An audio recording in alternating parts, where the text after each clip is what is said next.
Hi friends, welcome to our channel.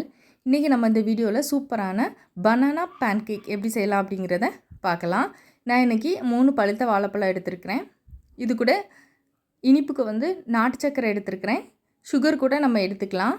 3 spoon எடுத்துருக்கிறேன். இது மீடியமாக தான் இனிப்பு இருக்கும். 5 ஸ்பூன் கிட்ட எடுத்திங்கன்னா இனிப்பு கரெக்டாக இருக்கும்.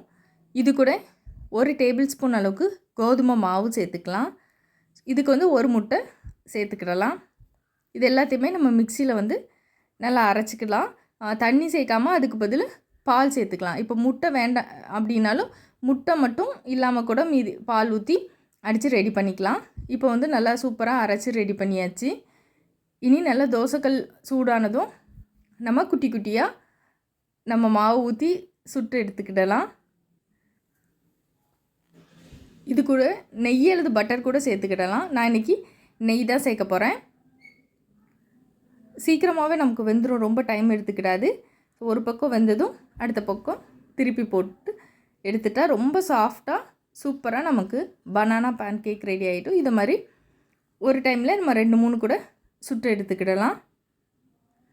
ரொம்ப சூப்பரான டேஸ்ட்டில் இருக்கும். குழந்தைங்களுக்கெலாம் ரொம்ப ரொம்ப பிடிக்கும். ஈவினிங் டைமில் அவங்களுக்கு ஸ்கூல் விட்டு வந்ததும் நம்ம செஞ்சு கொடுத்தோன்னா நல்லா சாப்பிடுவாங்க.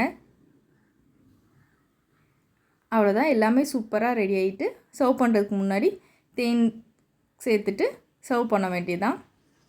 ரொம்ப ஈஸியாகவே பண்ணிடலாம். ரொம்ப ஹெல்த்தியானது. உங்கள் வீட்டில் நீங்களும் செஞ்சு பாருங்கள். தேங்க்ஸ் ஃபார் வாட்சிங்.